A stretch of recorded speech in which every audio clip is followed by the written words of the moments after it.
Hello everyone, welcome to Bioscient once again. I hope आप सब बहुत अच्छे होंगे और आपके एग्जाम्स की तैयारी अच्छी चल रही होगी। तो अभी स्कूल्स में ये टॉपिक बहुत ही कॉमन है और ऑलमोस्ट हर स्कूल में यही चल रहा है, तो आई थॉट इस पे एक वीडियो बनाया जाए। तो आज का टॉपिक है heredity.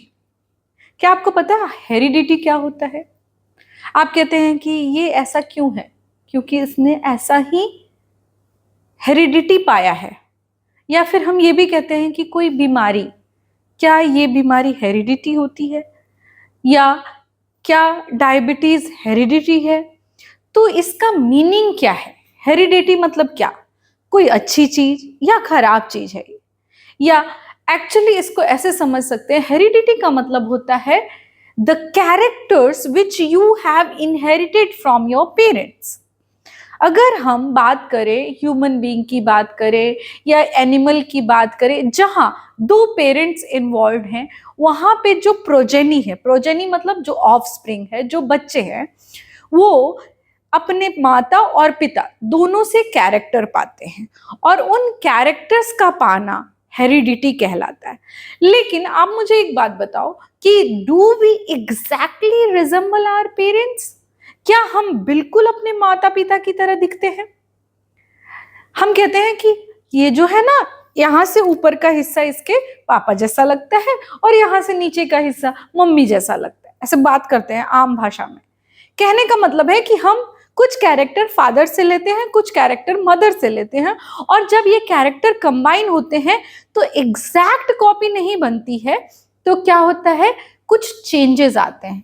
So the characters which is different in children than their parents are called as variation. तो अब हमने दो टर्म सुना, हेरिडिटी और वेरिएशन। हेरिडिटी मतलब the transmission of characters from parents to the offsprings, और वेरिएशन क्या है? The changes which are found in the offspring than their parents, the degree of change. Now, when we combine these two together, heredity and variation, we can study under a branch of biology that is called genetics. Genetics is the study of heredity and variation. ठीक है? तो genetics में हम heredity पढ़ रहे हैं, variation पढ़ रहे हैं, लेकिन मैं आपको बोल रही हूं कि कुछ कैरेक्टर का ट्रांसमिशन होता है। कैरेक्टर मतलब क्या? मेरी आंखों का रंग कैसा है, मेरे हेयर का कलर कैसा है, आपकी हाइट कितनी है, आप जो कैरेक्टर हम देख पा रहे हैं इसे कहते हैं मॉर्फोलॉजिकल कैरेक्टर। तो ये जो आप में कैरेक्टर्स आए हैं, ये ट्रेट्स जो आए हैं, ये पेरेंट से किस फॉर्म में आए हैं, आपको कैसे मिला ये? तो उसी पे हम बात करने वाले हैं आज कि how do these characters get transferred from parents to offspring. तो इसको समझने के लिए हमें बहुत सारे टर्मिनोलॉजी से वाकिफ होना पड़ेगा कि क्या क्या टर्म्स हम यूज करते हैं जेनेटिक्स में। ठीक है, for your information I am sharing that father of genetics is Gregor Johann Mendel. Very important question. Gregor Johann Mendel, G.J. Mendel is known as father of genetics. एक और बात बताती हूं मैं आपको, इनको ये जो टैग है फादर ऑफ जेनेटिक्स का, इनके मरने के ऑलमोस्ट 30 years बाद मिला। What does that mean? It means that when the scientists worked on the same concept, then they realized that this work has been already done by J.G. Mendel. So they have decided to give the credit to him. That is why Gregor Johann Mendel is known as father of genetics. ठीक है, तो अगर heredity की बात होगी तो बिना DNA के बात किए कंप्लीट हो ही नहीं सकती है। तो नाउ व्हाट इज डीएनए? आपने सुना होगा ना, आजकल डीएनए टेस्ट हो रहा है, डीएनए फिंगरप्रिंटिंग हो रही है, क्राइम सीन पे डीएनए के लिए आपको चाहिए कुछ भी सेल्स अगर मिल जाते क्राइम साइट पे, तो वहां से वो डीएनए मैच कराया जाता है जो सस्पेक्ट होता है, and this is one of the technique for the forensic investigation. Okay, तो क्राइम साइट पे हमेशा हम कहते हैं कि डीएनए किसी सैंपल से निकाला गया, कोई भी वहां पे वैसी चीज है, स्किन सेल रह गई, ब्लड सैंपल रह गया, हेयर रह गया, तो वहां से आप डीएनए का, तो डीएनए एक बहुत इंपॉर्टेंट टूल बन गया है डे टू डे लाइफ में भी। पैटर्निटी टेस्ट के लिए भी डीएनए का यूज किया जाता है, उस टॉपिक पे हम बाद में आएंगे। तो पहले हम जानते हैं कि डीएनए क्या होता है। डीएनए, पहले तो ये इसका फुल फॉर्म समझिए।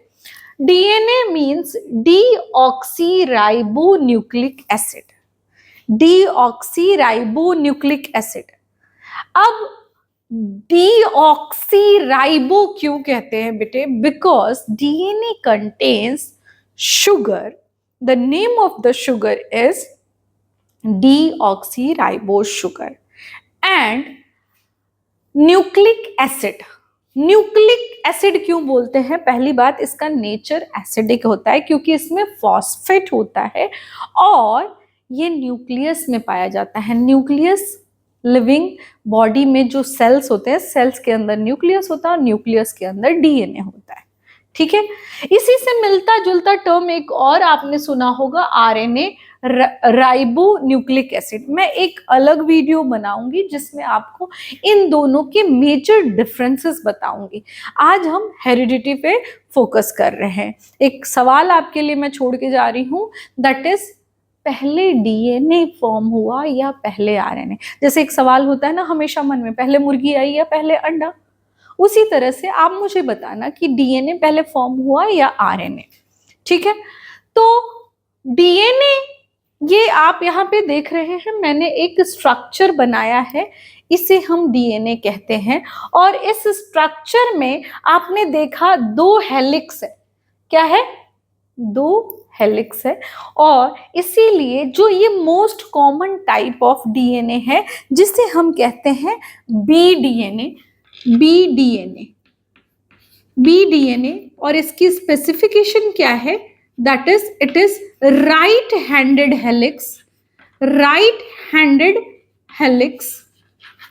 Helix means these spirals, this strand, and it is right handed means if you imagine an axis, then it will be coiling towards the right side. That is why it is a right-handed helix.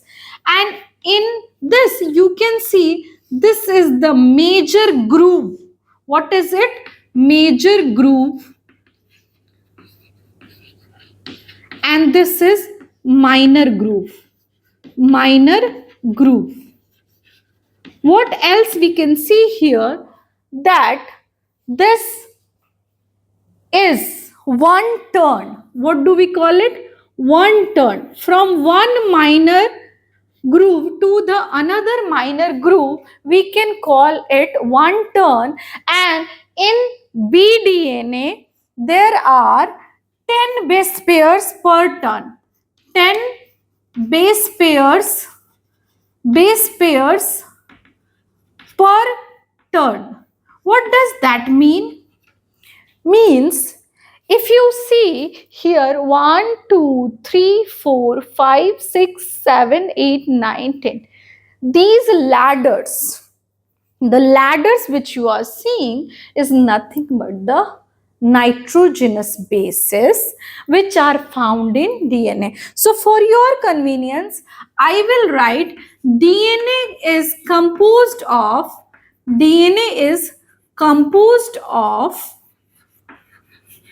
first, what is it? Deoxyribose sugar. Okay. Then it has nitrogenous bases, and the third is phosphate. Okay, the third is phosphate. How they are arranged? This helix, the backbone of the helix is made up of sugar and phosphate. Sugar and phosphate. How they are arranged? Just see, like this is sugar, this is phosphate, sugar, phosphate like this. Okay, and the other helix will be similarly like this.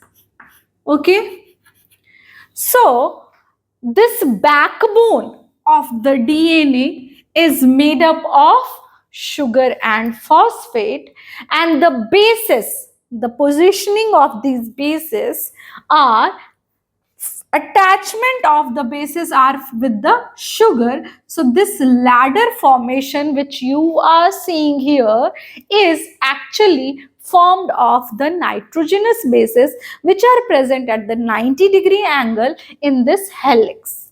Okay, so we were talking about the bDNA, and this DNA is a right-handed helix and it has 10 bases per base pairs per turn, and this is anti-parallel in nature. What does that mean? If you see, the helix are running oppositely, anti-parallel in nature. Anti-parallel, what does that mean? 5' to 3' and 3' to 5'. If it would have been parallel, then it would have been like 5' and 3' and 5' and 3'. But how is it arranged? It is 5' to 3' and 3' to 5'. I'll tell you what is this prime in a separate video. Okay, so coming back to the DNA and RNA.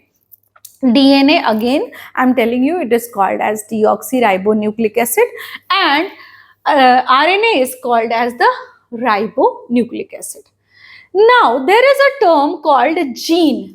आपने सुना होगा gene क्या होता है? Gene या jeans कह सकते हो, तो एक जीन्स तो हम पहनते हैं, है ना, और ये जीन्स, तो ये जीन्स और जीन्स में क्या कोई सिमिलैरिटी है? Just give it a thought.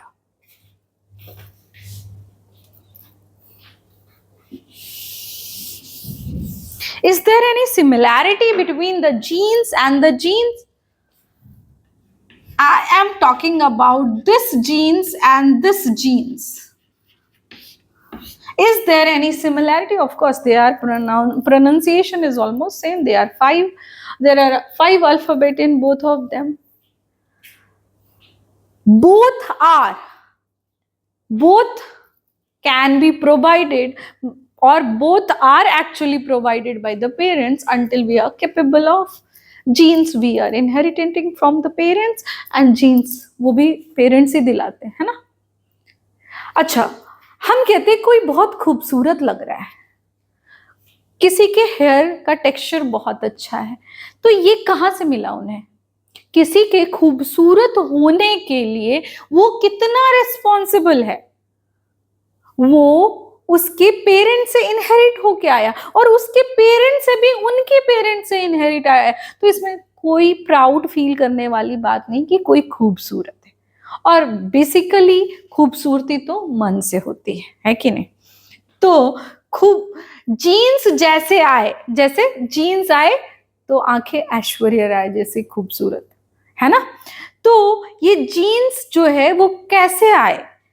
How do they reach to you? In humans, we have 23 pairs of chromosome.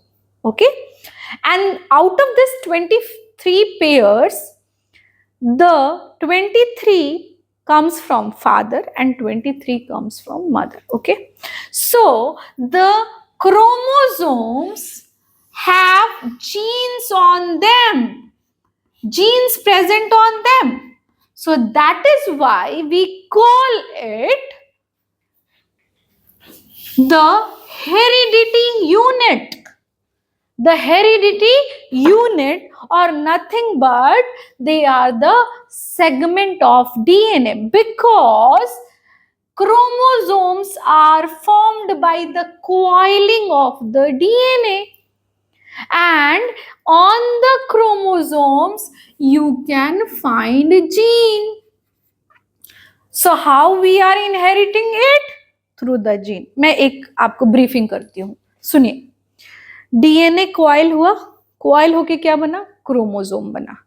तो क्रोमोसोम में ऐसे बहुत सारे डीएनए के टुकड़े हैं, पीसेस हैं, सेगमेंट है, उन्हें हम बोल रहे हैं जीन्स। ठीक है, तो एक क्रोमोसोम पे बहुत सारे जीन्स हैं।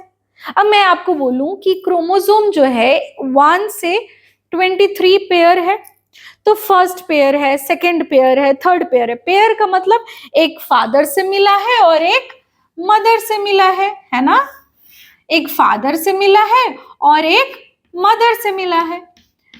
तो ये अगर हम इसे फर्स्ट पेयर माने, ठीक है, क्या मानेंगे? फर्स्ट पेयर मानते हैं क्रोमोसोम का आउट ऑफ 23 पेयर्स। तो बेटे ये क्रोमोसोम लगभग दिखने में सेम है, इसीलिए ऐसे मिलते जुलते क्रोमोसोम्स को हम क्या कहते हैं? Homologous chromosome. क्या कहते हैं? Homologous chromosome. ठीक है, homologous chromosome. I hope you understood. तो ह्यूमन बीइंग में पेरेंट, मदर और फादर दोनों से क्रोमोसोम जो आया, कैसे आया? With the fusion of the cells, the gametes fuse हुए, तो उनमें जो क्रोमोसोम्स थे वो पेयर्ड हुए और एक जाइगोट बना। तो ये कैरेक्टर एक न्यू बेबी में या न्यू ऑफस्प्रिंग में आया वाया। तो अब आपको कोई डाउट नहीं है ना? आपको कोई डाउट नहीं है कि कैसे ये जीन। अब ऐसा हो गया कि आप कुछ ऑर्डर करते हो ना, कुछ जोमेटो पे खाना ऑर्डर किया, राइट? तो एक ऑर्डर लेने वाला होता है, एक शेफ होता है जो खाना बनाता है, एक पैकेजिंग करता है और एक डिलीवरी बॉय होता है जो डिलीवर करता है कि नहीं? तो यहाँ पे मान लो कि आपके बॉडी में इंसुलिन हार्मोन की कमी हो गई, तो वो पार्ट, डीएनए का वो पार्ट जहां इंसुलिन बनाने के लिए जीन कोडेड है, वो एक्टिवेट हो जाएगा और वो इंफॉर्मेशन देगा किसको? वो अपने शेफ को, जैसे कि एमआरएनए, आरएनए। तो डीएनए से क्या बना? आरएनए, और आरएनए से प्रोटीन। प्रोटीन क्या है? इंसुलिन हार्मोन एक प्रोटीन है। तो इस तरह से सारे कैरेक्टर्स के लिए, हेयर के कलर के लिए भी एक पिगमेंट चाहिए, आंखों के कलर के लिए भी। तो ये जो है ना हमारा ब्लूप्रिंट है। तो एनसीईआरटी में यही टर्मिनोलॉजी है कि डीएनए क्या है? DNA is the blueprint of the body, है ना? इसमें सब कुछ कोडेड है, जो चाहिए जैसा चाहिए ऑर्डर करता है सेल का न्यूक्लियस और उस तरह से हमारे सेल को बनाकर देता है डीएनए। तो डीएनए आप समझ गए, डीएनए से आरएनए बनता है और आरएनए से प्रोटीन बनता है, और डीएनए के एक टुकड़े को हम जीन्स कहते हैं। और जीन्स के लिए जो है लोकेशन क्या है? ये क्रोमोसोम है। ठीक है, अब एक और टर्म है अलील। अलील क्या होता है बेटे? अलील होता है जो two alternative form of a same gene, अर्थात two alternative form of a same gene. अगर मैंने कहा हाइट, हाइट क्या है बेटे? एक कैरेक्टर है कि नहीं? क्या है? कैरेक्टर है। तो इस हाइट के कैरेक्टर के लिए कोई जीन तो रेस्पॉन्सिबल है, अभी अभी मैंने बताया, आपको बताया ना। तो ये जो जीन रेस्पॉन्सिबल है हाइट के लिए, तो उसमें दो फॉर्म्स है, या तो टॉल या तो ड्वार्फ। टॉल और ड्वार्फ, टॉल और शॉर्ट। तो टॉल और शॉर्ट, अगर मैं टॉल को कैपिटल टी से डिनोट करूं और शॉर्ट को स्मॉल टी से डिनोट करूं, तो can we call that capital T and small T are the two alleles for the height or the gene that is height. The gene responsible for height has two alleles, one is tall, another is dwarf or the short. So I hope you have understood, क्योंकि ये terms में ना बहुत बार बच्चे बोलते हैं कि हमें अलील समझ नहीं आ रहा मैम, तो मैं इसीलिए इसे एम्फसाइज करके बता रही हूँ आपको कि क्या है ये अलील। उसके बाद आते हैं जीनोटाइप। तो मैंने क्या बोला? These genes are arranged on chromosome. तो ये अरेंजमेंट जो है ना बेटे, अरेंजमेंट ऑफ जीन, जैसे कि कैपिटल टी स्मॉल टी। अब कैपिटल टी भी हो सकता है, स्मॉल टी भी हो सकता है। तो ये जो अरेंजमेंट है कि किस तरह का उसमें जीन प्रेजेंट है, उसको कहते हैं genetic makeup in a cell is genotype. और उसका इफेक्ट, जैसे कोई टॉल है तो आप बाहर से देख पा रहे हो ना कि वो टॉल है, देख पा रहे हो ना। कोई पौधा अगर टॉल है तो आप तो देख पा रहे हो, तो वो क्या हुआ, वो एक मॉर्फोलॉजिकल कैरेक्टर है जिसे हम बोलते हैं फिनोटाइप। मॉर्फोलॉजिकल, मॉर्फोलॉजी मतलब एक्सटर्नल अपीयरेंस। होमोजाइगस, इसको आप यहीं से समझ लो। अगर मैं लिखूं कैपिटल टी तो ये हो गया होमोजाइगस। अगर मैं लिखूं स्मॉल टी तो ये हो गया होमोजाइगस। और अगर मैं कैपिटल टी स्मॉल टी लिखूं तो ये हो गया हेटेरोजाइगस। समझ आ गई बात? समझ आ गई बात? क्या बोला मैंने? अगर दोनों अलील सेम टाइप के होंगे तो उन्हें होमो मतलब सेम, बायोलॉजी में होमो मतलब सेम, तो होमोजाइगस। जाइगस क्यों बोल रहे हैं बेटे? बिकॉज अगर एक गैमीट में जो जीन है और दूसरे गैमीट में भी सेम है तो उसे होमोजाइगस, जो जाइगोट बनेगा उसे होमोजाइगस कहेंगे।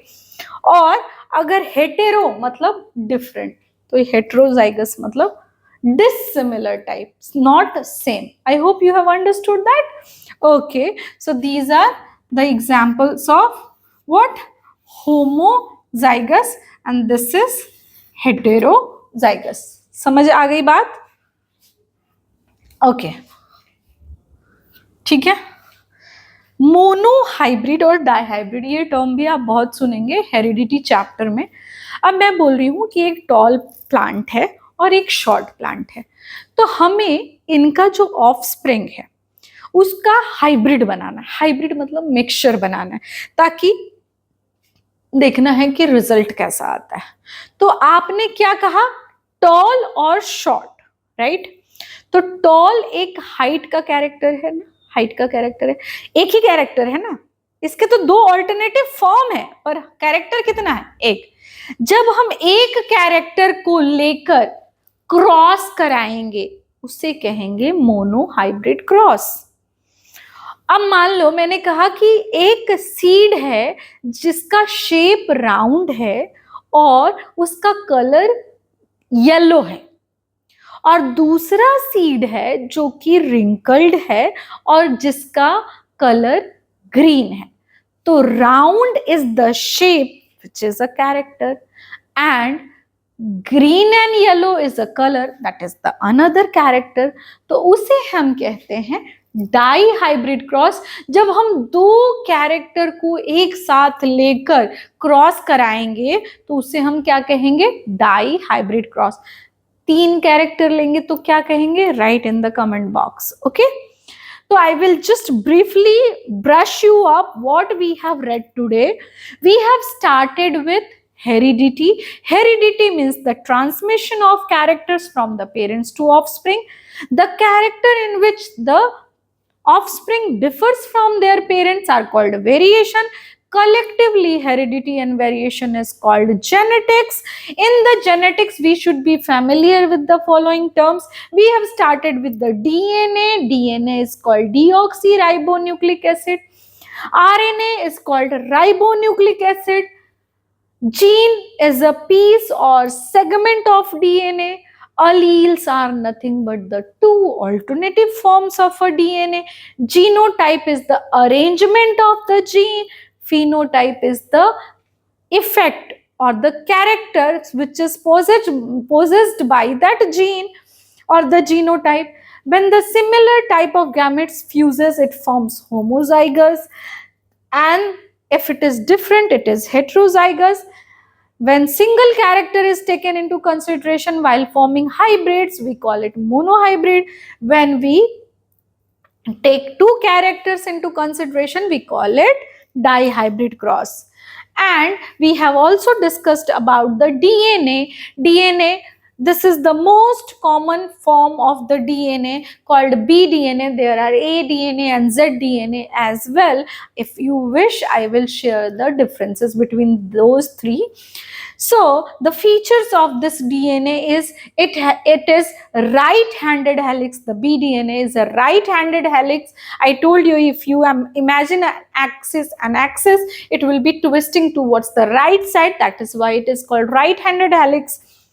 It has 10 base pairs per turn. The turn is measured from the minor groove.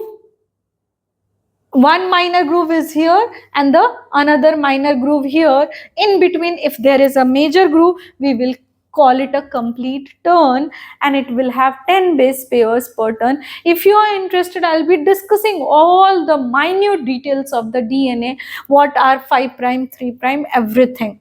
So by now you should be knowing that DNA is composed of three things: deoxyribose sugar, nitrogenous bases, and phosphate. That is how the heredity chapter you need to revise. For any kind of query, you can always contact, and thank you for being patient listener. Thank you.